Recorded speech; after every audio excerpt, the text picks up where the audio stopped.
Hey guys, welcome to MSV channel. நான் உங்கள் விஸ்வநாதன். நம்ம இன்னைக்கு பார்க்க போகிறது என்னென்னா ரொம்ப ரொம்ப இன்ட்ரெஸ்டிங்கான விஷயங்க. அதாவது நம்ம வாழ்க்கையில் இது ரொம்ப ரொம்ப முக்கியமாக தேவைப்படும். இப்போ நீங்கள் நல்லா யோசிச்சு பாருங்களேன்.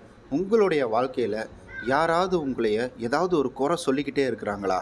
ஏதாவது ஒரு சூழ்நிலையில் அதுக்கு இப்போ வரைக்கும் நீங்கள் வருத்தப்பட்டுக்கிட்டே இருக்கிறீங்களா? அப்போ நிச்சயம் இந்த ஸ்டோரி உங்களுக்கானது தாங்க, எனக்கானதும் தான், நமக்கானதும் தான். வீடியோவை ஸ்கிப் பண்ணாமல் பாருங்கள். வழக்கம் போல் ஒரு பக்கம் ஹெட்ஃபோனை போட்டுக்கிட்டு சவுண்டை கொஞ்சம் மைல்டாக வச்சு கேளுங்க. ரிலாக்ஸாக ஒரு இடத்துல உட்காந்து கேளுங்க. சொல்லக்கூடிய ஸ்டோரியை உங்களுடைய பிரைனில் ஒரு இமேஜ் பண்ணிக்கிட்டு அதுக்கு ஒரு விஷுவலேஷன் அப்படின்றது கொடுங்க. ரொம்ப கேட்க இன்ட்ரெஸ்டிங்காக இருக்கும். வீடியோவை ஸ்கிப் பண்ணாமல் பாருங்கள். ஒரு அழகான கிராமம். அந்த கிராமத்தில் பார்த்திங்கன்னா அந்த ஊர் பஞ்சாயத்து தலைவர் இருக்கிறாருங்க. பொதுவாக இவர் என்ன செய்வார்னா, இவர் மக்களுக்கு என்னென்ன குறைகள் இருக்கோ அந்த குறைகளை தேடி போய் அவர் கேட்டு சரி பண்ணக்கூடிய ரொம்ப தங்கமான, ரொம்ப அற்புதமான ஒரு மனிதர் தான் இவர். அந்த ஊருக்குள்ள இவரோட பேரை கேட்டாலே, இவருக்கு தெரிஞ்சவர் அப்படின்னு சொன்னாலே அந்த அவருக்கு அவ்வளோ பெரிய மரியாதை அப்படின்றது கிடைக்கும். இவரோட பெயருக்கே இவர் சும்மா ஒரு ரோட்டில் போகிறவங்க இவரை எனக்கு தெரியுமே அப்படின்னு சொல்லிட்டாலே அப்படி சொன்னவங்களுக்கு நிறையா மரியாதை அப்படின்றது கிடைக்குமா. அந்த அளவுக்கு இவரோட பேரை சொன்னாலே மரியாதை கொடுக்கக்கூடியவங்க தான் அந்த. இப்படி நல்லா தாங்க போயிட்டுருக்கு. இப்படி நல்லா போயிட்டுருக்கிற காலகட்டத்தில் இவருக்கு பெண் பார்த்துக்கிட்டு இருக்கிறாங்க. இவருக்கு தொடர்ந்து ரொம்ப வருடங்களாக பெண் பார்த்துக்கிட்டே இருக்கிறாங்க. ஆனால் இவருக்கு பெருசாக யாரையுமே பிடிக்கல. இவருக்கு பிடிக்காததுனால இவர் என்ன செய்கிறாருன்னா, கல்யாணத்தை தள்ளி போட்டுக்கிட்டே வராருங்க. அதுக்கு ஒரு காரணம் இருக்குது. இவர் ஒரு பெண்ணை விரும்புகிறாரு. அந்த பெண்ணுக்கும் இவருடைய வீட்டார்களுக்கும் சில மன கஷ்டம் அப்படின்றது இருக்குது. அதை சரி செய்துட்டு நம்ம அப்புறமா திருமணம் செஞ்சுக்கலாம் அப்படின்ற ஒரு விஷயத்துக்குள்ள இவர் என்ன செய்கிறாருன்னா, ஊருக்காக நம்ம பொண்ணு பார்க்குற மாதிரி போயிட்டு பிடிக்கல, இந்த மாதிரி விஷயங்களை இவர் தொடர்ந்து பண்ணிக்கிட்டே இருக்கிறாரு. அப்போ ஊரில் என்ன பேச ஆரம்பிக்கிறாங்கன்னா, இவருக்கு ஏதோ குறை இருக்குது, அந்த குறையினால தான் இவர் இந்த மாதிரி இருக்கிறாரு, இவர் கல்யாணம் பண்ணிக்க மாட்டேன்றாரு, இவருக்கு ஏதேனும் ஒரு குறை கண்டிப்பாக இருக்கணும் அப்படின்னு சொல்லிட்டு ஒவ்வொருத்தரும் அவங்களுக்கு தகுந்த மாதிரி பேச ஆரம்பிச்சிட்டாங்க. இது உடனே ஒன்றும் பேச ஆரம்பிக்கல. ரொம்ப வருஷமாக இவருக்கு பெண்ணு தேடிக்கிட்டே இருக்கிறாங்க. இவர் பிடிக்கலன்னு சொல்லிக்கிட்டே இருக்கிறாரு. அதற்கப்புறமேட்டுக்கு தான் இவருடைய சூழ்நிலை என்ன அப்படின்னு தெரியாமல் கூட அந்த ஊர் மக்கள் பேச ஆரம்பிக்கிறாங்க இவரை பற்றி. இவருக்கு முன்னாடி இவர்கிட்ட ரொம்ப நல்ல விதமாக பேசுகிற எல்லாருமே இவர்கிட்ட உதவி பெற்றதுக்கு அப்புறம் என்ன பண்ணுறாங்கன்னா, இது போல் இவருக்கு என்ன குறையோ இவ்வளோ ஹெல்ப் பண்ணுறாரு, இவருக்கு இந்த மாதிரி ஆகிப்போச்சு, கடவுளை இவரோட குறையை கொஞ்சம் சரி பண்ணி கொடுங்க அப்படின்னு சொல்லிட்டு இவருக்கு காதுபடவே ஒரு சில விஷயங்கள்லாம் பேச ஆரம்பிச்சிட்டாங்க. இவருக்கு ரொம்ப கஷ்டமாக போச்சு. என்னடா நம்ம சூழ்நிலை என்னன்றதே தெரிஞ்சிக்காமல் நம்ம எல்லாருக்குமே ஹெல்ப் பண்ணணும் அப்படின்னு நம்ம நினைக்கிறோம். நம்ம எல்லாருக்குமே உதவியும் செஞ்சிட்ருக்கிறோம். இது வரைக்கும் நம்ம சுயநலமாக நடந்துக்கிட்டதே கிடையாது. இருந்தாலும் இந்த மக்கள் நம்மளை புரிஞ்சிக்காமல் இப்படி பேசுகிறாங்களே அப்படின்ற ஒரு வருத்தம் அப்படின்றது இவருக்குள்ளே இருக்குங்க. நாளடைவில் இவருக்கு இதுவே ஒரு மிகப்பெரிய ஒரு டிப்ரெஷனாக மாறுது. டெய்லியும் இவருக்கு இதே பிரச்சனையாக இதே போராட்டமாக போயிட்டுருக்கு. சரி, கொஞ்ச நாள் நம்ம வெளியூர் போயிட்டு வரலாம், சொந்தக்காரங்க வீட்டுக்கு போயிட்டு வரலாம் அப்படின்னு சொல்லிட்டு இவர் நடைப்பயணமாக இவர் என்ன பண்ணுறாருனா, இவருடைய சொந்தக்காரங்க வீட்டுக்கு போகிறாரு. அதாவது அப்படி சொல்லிவிட்டு அப்படியே போகிற தூரம் வர்ற தூரம் அப்படி இருக்கும் பார்த்தீங்களா, அந்த ஒரு ட்ராவலிங் டைம் நடந்து போகிறாங்கன்னா ரொம்ப லேட் ஆகும் இல்லைங்களா. போயிட்டு வரதுக்கு ஒரு 4 நாள் 5 நாள் ஆகிடும் நடந்து போயிட்டு வரதுக்கு.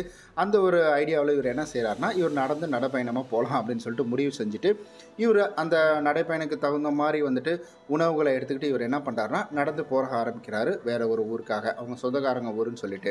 அப்படி போகிற வழியில் எல்லாருமே இவர் கூட நடந்து வராங்க. அதாவது இவருக்கு தெரிஞ்சவங்க கிடையாது, வழிப்போக்கர்கள் போவாங்க பார்த்திங்கன்னா, இவர் கூட நடந்து வராங்க. தொடர்ந்து ஒரு நிறையா கூட்டங்கள் அப்படின்றது ஒரு குறிப்பிட்ட தூரம் போன உடனே வர ஆரம்பிக்குதுங்க. இவருக்கு ஒன்றுமே புரியல. நம்ம ஊரில் இருக்கிறவங்க தான் நமக்காக பின்னாடி வராங்கன்னு நினச்சி இவர் திரும்பி பார்க்குறாரு. பார்த்தா இவருக்கு தெரிந்த முகமாக அவங்க யாருமே இல்லை. அப்போ என்ன ஆகிறாங்கன்னா, இவரை தாண்டி போகிறாங்க, ஒரு மடத்துக்குள்ளே போகிறாங்க. அந்த மடத்துக்குள்ளே போயிட்டு திரும்ப வரக்குள்ள ரொம்ப சந்தோஷமாக வராங்க, ஒரு தெளிவான முகத்தோடு வராங்க. அதாவது அந்த மடத்துக்குள்ளே போகக்குள்ள ரொம்ப சோகமாக ஒரு குழப்பத்தோடு போகிறாங்க. வெளியில் வர்றவங்க அது அப்படியே தெளிந்து மனநிறைவாக ஒரு சந்தோஷமாக வெளியில் வர்றதை இவர் பார்க்குறாரு. இவர் உடனே முடிவு பண்ணுறாரு, இல்லை நம்ம உள்ளே போய் என்ன நடக்குது அப்படின்றத நம்ம பார்த்துடணும் அப்படின்றதுக்காக அந்த மடத்துக்குள்ளே இவரும் போகிறாருங்க. உள்ளே போய் பார்த்தா நிறையா மக்கள் உட்காந்துட்ருக்காங்க. அங்கே ஒரு மேடை போட்டு அந்த மேடை மேலே ஒரு மனிதர் உட்காந்து, அதாவது ஒரு துறவியோட உடை அணிந்து ஒரு மனிதர் உட்காந்து எல்லாத்துக்கும் உபசரணம் அப்படின்றது கொடுத்துட்ருக்கிறாரு. அதாவது உபதேசம் அப்படின்றது பண்ணிகிட்ருக்காரு. இப்படி உபதேசம் பண்ணிட்டு ஒவ்வொருத்தராக அவர் கிட்ட போகிறாங்க, அவர் சொல்கிற விஷயங்களை கேட்குறாங்க, அதுக்கப்புறம் வந்துடுறாங்க. இப்படி இவர் ரொம்ப பொறுமையாக அந்த இடத்துல உட்காந்து நமக்கு ஏதாவது ஒரு நல்லது நடக்கட்டும், இவர் ஏதாவது ஒரு விளக்கம் சொல்லுவார், நமக்கான சொல்யூஷன் இவர்கிட்ட கிடைக்கும் அப்படின்ற ஒரு நம்பிக்கையில் இவரும் இந்த பஞ்சாயத்து தலைவரும் என்ன பண்ணுறாருன்னா அங்கேயே உட்காந்துடுறாரு. இப்படியே வந்துட்டு எல்லாருமே போகிறாங்க. எல்லாரும் போனோடனே கடைசியாக இவர் வந்துட்டு போகக்கூடிய நேரம் வருது. தயங்கிக்கிட்டே போகிறாரு. தயங்கிக்கிட்டே போன உடனே அவர் என்ன சொல்கிறாருன்னா, வாப்பா இங்கே அமருங்க, உட்காருங்க அப்படின்னு வந்து சொல்கிறாரு. உட்காருங்கன்னு சொன்ன உடனே மேற்படி இவருக்குள்ளே இருந்த மனக்குமுறல்கள் அனைத்தையுமே பார்த்தீங்கன்னா ஒரு வாய்ப்பாடு மாதிரி ஒப்பிக்க ஆரம்பிச்சிட்டாருங்க. இந்த மாதிரி இருக்குது, இப்படி ஆச்சு, ஊர் மக்கள் இப்படி நினைக்கிறாங்க அப்படின்ன உடனே உன்னுடைய வந்துட்டு கவலைகள் எனக்கு கட்டாயம் புரியுதுப்பா. உனக்கு வந்துட்டு நார்மலாக இதை சொல்லி நான் புரிய வச்சிட முடியாது. ஒரே ஒரு கதை சொல்கிறேன், அந்த கதையின் மூலிமா நிச்சயம் உனக்கு புரியும் அப்படின்றாரு. இப்போ நம்ம கதைக்குள்ள ஒரு கதைக்கு போக போகிறோம். கவலைப்படாதீங்க, ரொம்ப ஷார்ட்டாக தான் இருக்கும். இப்போ அந்த துறவி சொல்ல ஆரம்பிக்கிறார். இது போல் ஒரு அழகான ஒரு கிராமம்.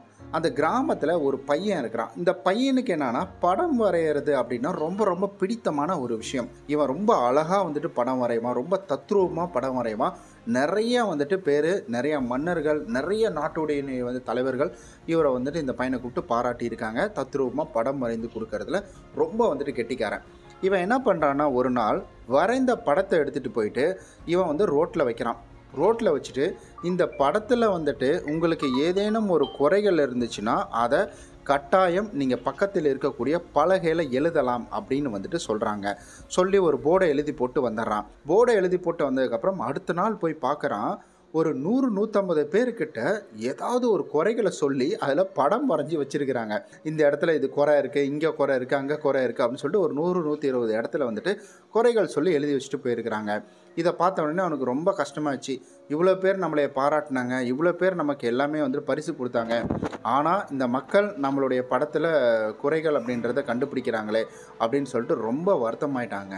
ரொம்ப வருத்தமானதுக்கப்புறம் இவன் என்ன செய்கிறான்னா, ஒரு துறவி கிட்ட போகிறான். இவன் ஒரு துறவி கிட்ட போகிறான் பாருங்க. அந்த துறவி இவன்கிட்ட என்ன சொல்கிறாருன்னா, நீ இதே படத்தை மறுபடியும் உன்னால் வரைய முடியுமா அப்படின்னு வந்து கேட்குறாரு. அதே படத்தை அதே மாதிரியே தத்ரூபமாக என்னால் வரைய முடியும் அப்படின்னு வந்துட்டு அவன் சொல்கிறான். அப்போ வந்துட்டு இவர் என்ன சொல்கிறாருன்னா, இங்கே எந்தெந்த இடத்துல குறைகள் இருக்கோ அந்தந்த இடத்த நீங்கள் வந்துட்டு சரியாக வரைஞ்சி வச்சுட்டு போங்க அப்படின்னு சொல்லிட்டு ஒரு பலகையை போட சொல்கிறாருங்க. பலகையை போட சொன்ன உடனே இவனும் என்ன செய்கிறான்னா, ஒரு படத்தை வரைஞ்சி அந்த படத்தை எடுத்துகிட்டு போய் அங்கே வச்சுட்டு, இந்த படத்தில் ஏதாவது நீங்கள் குறைய கண்டுபிடிச்சிங்கன்னா அதை பக்கத்தில் இருக்கக்கூடிய பலகையில் நீங்கள் படமாக வரைஞ்சி காட்டுங்க அப்படின்னு வந்துட்டு சொல்லி அந்த போர்டில் எழுதி போடுறான். மறுநாள் போய் பார்க்குறான். மறுநாள் போய் பார்த்தா ஒருத்தர் கூட அந்த இடத்துல எந்த இதையுமே திருத்தி எழுதவே இல்லை. வேற ஒரு படத்தை அங்கே வந்துட்டு வரைஞ்சி வைக்கவே அவங்க கிடையாது. சிம்பிளாக நீங்கள் புரிஞ்சிட்டு இருப்பீங்கன்னு நினைக்கிறேன். அப்போ அந்த பையன் என்ன செய்கிறான்னா, நேராக எடுத்துகிட்டு போயிட்டு அவன் போய் கேட்ட துறவிக்கிட்ட போய் கேட்குறான். இது போல் வந்துட்டு இந்த மாதிரி யாருமே எழுதலையே, என்ன இது அப்படின்னு வந்துட்டு கேட்குறான். அப்போ தான் அந்த துறவி அவர் சொல்கிறாரு, இல்லைப்பா, இது வந்துட்டு ஒருத்தர் பேசுகிறாங்கன்னா என்ன வேணால் பேசுவாங்க, அவங்களால பேச முடியும். ஆனால் அதை செயலாக ஆக்க முடியுமா அப்படின்னு கேட்டிங்கன்னா கிடையவே கிடையாது. ஒவ்வொருத்தரும் சொல்லக்கூடிய வார்த்தைகளுக்கு நீ செவி சாய்ச்சிக்கிட்டே இருந்தீங்கன்னா உன்னால் ஒரு வேலையை சரியாக செஞ்சு முடிக்கவே முடியாது அப்படின்னு சொல்லிட்டு அந்த துறவி அந்த பையனிடம் சொல்கிறாருங்க. இதை வந்துட்டு இந்த கதையை அந்த பஞ்சாயத்து தலைவரிடம் இந்த துறவி சொல்லி முடிக்கிறார். இப்படி தான்பா அந்த பையன். அதுக்கப்புறம் அவன் கரெக்டாக தெளிஞ்சிட்டான். தன்னுடைய படங்களில் எந்த குறையும் கிடையாது, பார்க்குறவங்களுடைய கண்ணோட்டத்தில் மட்டும்தான் அப்படின்றத அந்த பையனும் புரிஞ்சுக்கிட்டான். நீ எப்படிப்பா அப்படின்னு வந்துட்டு கேட்குறாரு. கேட்ட உடனே அந்த பஞ்சாயத்து தலைவர் கையெடுத்து கும்பிட்டு, சாமி, என்னுடைய கண்ணை நீங்கள் திறந்துட்டீங்க. ஏன்னா இவ்வளோ நாள் நான் மிகப்பெரிய ஒரு குழப்பத்தில் இருந்தேன். என் மேலே தப்பு, என்ன இப்படி ஆயிடுச்சு அப்படி ஆயிடுச்சுன்னு யோசிச்சுட்டு இருந்தேன். இனி யாருக்காகவும் நான் எதையும் யோசிக்க மாட்டேன். எப்படி என்னுடைய பசிக்கு நான் தான் சாப்பிடணுமோ, எனக்குள்ளே இருக்கிற விஷயங்களை நான் தான் பார்த்துக்கணும். மற்றவங்க பேசுகிறாங்க, மற்றவங்க புகழ்கிறாங்க அப்படின்ற எந்த ஒரு விஷயத்துக்கும் நம்மளுடைய செவி சாய்த்து மதிமயங்கிடக்கூடாது அப்படின்றத நான் புரிஞ்சுக்கிட்டேன் சாமி அப்படின்னு சொல்லிட்டு கையெடுத்து கும்பிட்டு தன்னுடைய கிராமத்துக்கு மறுபடியும் போகிறாரு. போயிட்டு அந்த பெண்ணையே வந்துட்டு வீட்டில் பேசி திருமணமும் அவர் செஞ்சுக்கிறாருங்க.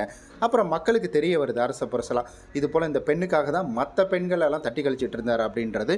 மக்களும் அவங்களுடைய தப்பை எண்ணி வந்துட்டு மனம் திருந்துறாங்க. நீங்களும் இப்படி தாங்க, என்ன நடக்குதுன்னே தெரியாமல் உங்களை குறை பேசுகிறவங்க என்ன சொல்கிறாங்க, ஏது சொல்கிறாங்க அப்படின்றதுக்கு நீங்கள் செவி சாய்ச்சிக்கிட்டே இருந்தீங்கன்னா உங்களாலையும் உங்களுடைய வாழ்க்கையில் வெற்றி காணவே முடியாது. 1000 பேர் 1000 பேசட்டும், உங்களுக்குள்ளே இருக்கிற விஷயம் உங்களுக்கு தான் தெரியும். அதனால் மற்றவங்க என்ன சொன்னாலும் அதை கண்டுக்காமல் உங்களுடைய இலக்கை நோக்கி பயணம் செய்யுங்க. நிச்சயம் உங்களுடைய வாழ்க்கையும் மாறும். இவன் எப்படி இவனுடைய வந்துட்டு பிடித்த பெண்ணை கரம் பிடித்தானோ அதே போல் உங்களுக்கு பிடித்த வாழ்க்கையை உங்களால் தேர்ந்தெடுத்துக்க முடியும் அப்படின்றது தான் இந்த கதையினுடைய நோக்கம். எந்த அளவுக்கு இன்ட்ரெஸ்டிங்காக இருந்தது அப்படின்றத மறக்காமல் கமெண்டில் சொல்லிட்டு போயிடுங்க. நம்ம நாளைக்கு இது போல் ஒரு சூப்பரான ஒரு வீடியோவில் சந்திக்கலாம்.